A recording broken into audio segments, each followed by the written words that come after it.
All right, Algebra class, we are going to go through a review for your quiz over sections 3.1 to 3.3. So the first question asks us to find the vertex form of the quadratic equation, put it into vertex form. Okay, so probably the easiest way to do that is to use the x equals negative b over 2a formula to get the x-coordinate of the vertex. So we would get negative 6 over 2, which would be negative 3. And then we want to do the y-coordinate by plugging in negative 3.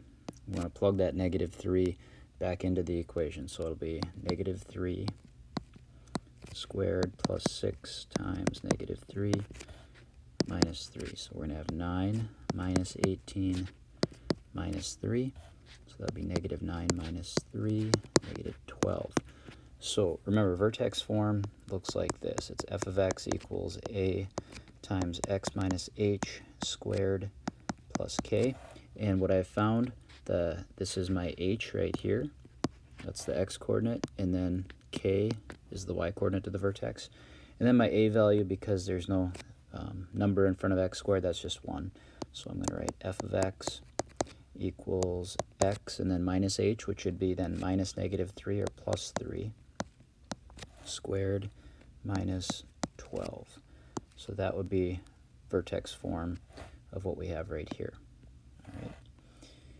Now it says find the intervals on which f of x is increasing and decreasing. Now they didn't give us the equation, but because we know the x-coordinate to the vertex, if you want, maybe we just sketch it and it doesn't have to be perfect, but if I know that the vertex is at negative 3, negative 12, so that's going to be somewhere down here. And then my parabola, I know it opens upward because it has a positive a value, so it's going to do something like this, right? So increasing and decreasing,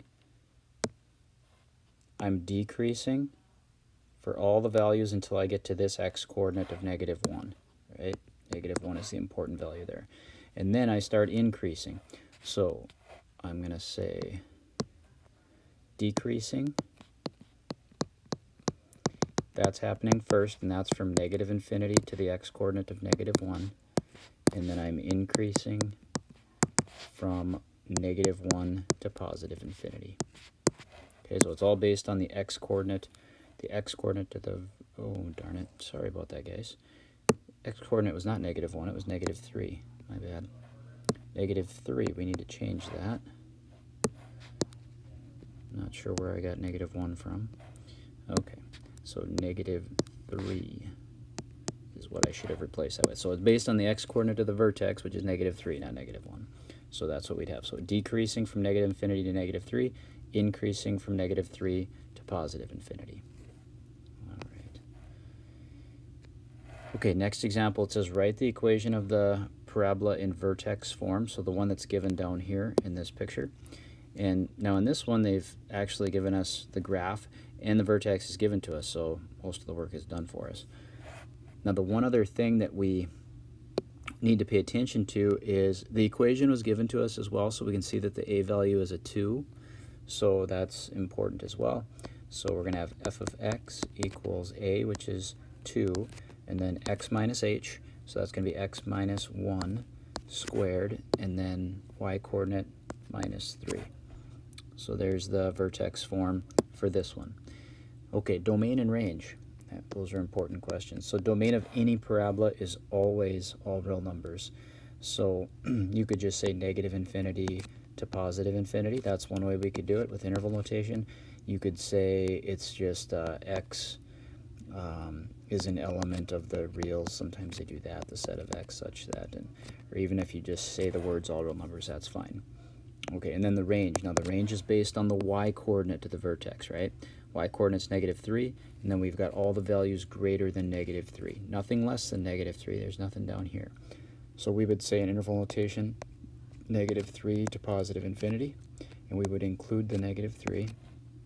You could say y is greater than or equal to negative 3, if you did set builder notation. Excuse me. All right. So that would be everything we need from that one. one thing I would do want a quick point out here. They gave us the equation, so it was easy for us to grab that 2 and know that that was our a value. I want to point out just one thing here real quick.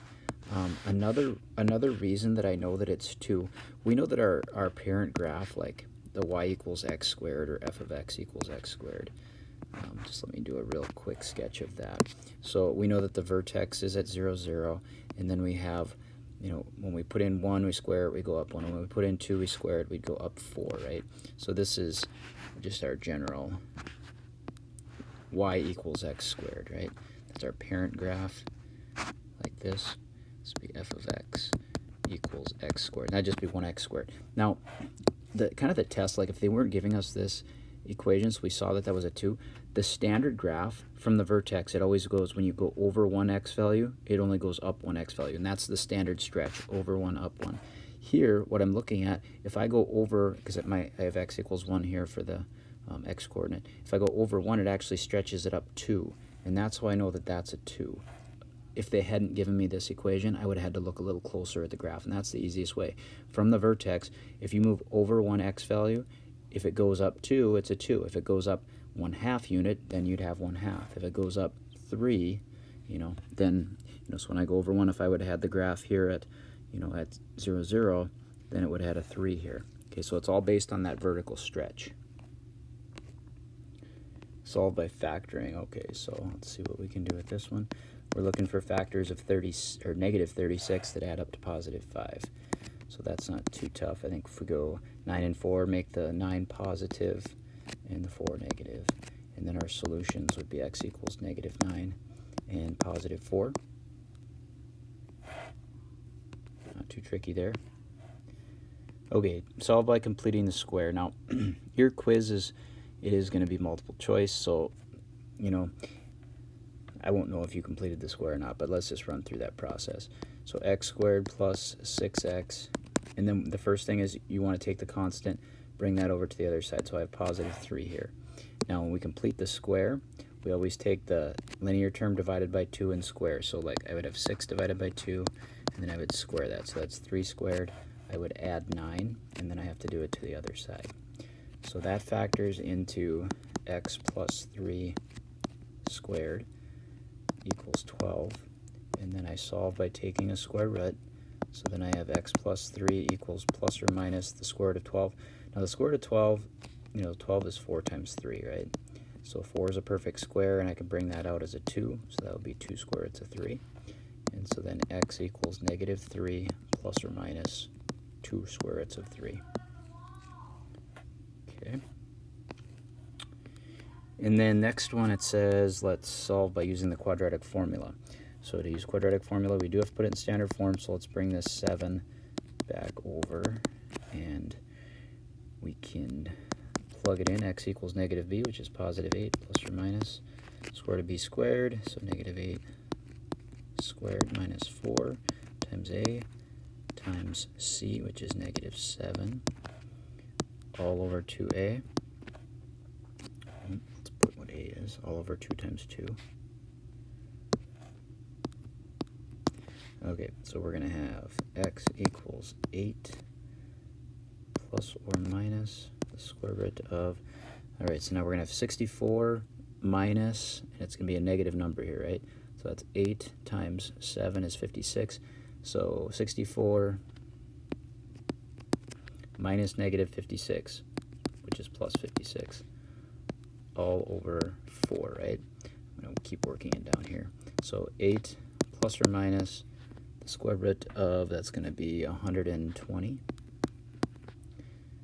all over 4. If I put it in simplest radical form, 120. So 120 is 4 times 30. If I think about the perfect square factors in there, 4 times 30. So I could bring that 4 out of there as a 2.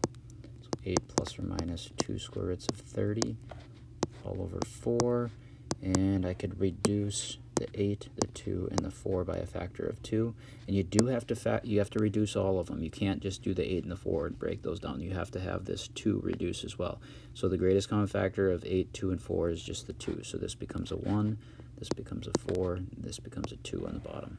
All right, so I would have 4 plus or minus the square root of 30 all over 2. And that's all we can do. We can't reduce the 4 and the 2 because you'd have to have something to factor out of this term as well. All right, so that's our answer for the first part of this question. And then it said, state the discriminant and the number of solutions. Where our discriminant was here, it was 120. So the discriminant, 120, since it's a positive number, two real solutions. It just says number, so I guess I'm going to say 2 real solutions. Because if it's negative, then we have no real solutions. We'd have 2 imaginary solutions, right? All right, last kind of problems are involving simplifying some complex numbers. So if we have dividing, we want to multiply by the conjugate, 4 minus I, like this, 4 minus I. And on the bottom then, we have to, when we FOIL out the bottom, it's going to be 16 and then minus I squared. On top, we have to FOIL this out completely. 4 times 2 is 8.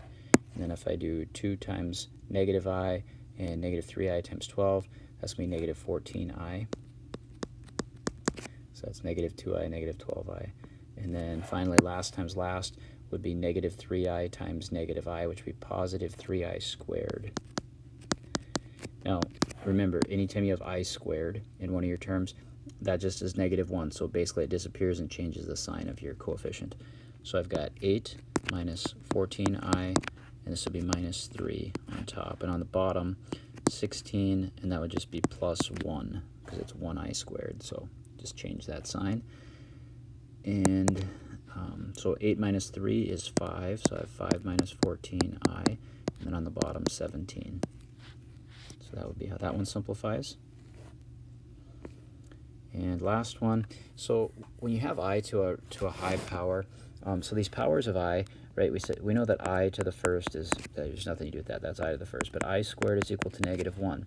Now I cubed, that's going to be the same as I times I squared, which would be like I times negative 1, so that's negative I. And then I to the fourth is then going to equal, now think about if I to the fourth would be the same as I squared times I squared, which would be negative 1 times negative 1, which is positive 1. Okay, so that's where the pattern kind of starts over, because now if I would have I to the fifth, that's the same thing as I to the first times I to the fourth. So that's I. So my pattern just kind of keeps going like this. I to the sixth would be negative 1, I to the seventh would be negative I, and I to the eighth, again, is just positive 1. So that pattern can continue, and there's kind of there's a way to do this without, your calculator will do this for you, but what I always used to tell students before your calculator would do it is basically, you'd take whatever the power is, and you divide it by 4, and look at the remainder. So if I had 17 is my power, and I divide that by 4, I have a remainder of 1, which really means I have I to the fourth 4 times, and then I have an I to the first left over. So I to the fourth is the same as 1, and then I still have an I to the first. So really the answer to this is just going to be I. Now, not that you can check this on your calculator. I'm going to just show you how you can do this. If we quickly, I'm just going to clear that. Anyway, so your I button is actually down here. If you hit the decimal point here, but you have to hit second in the decimal point.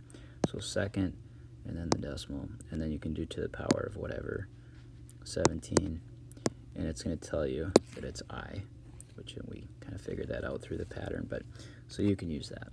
And that's all we have, I believe, for our review, and should be good for your quiz.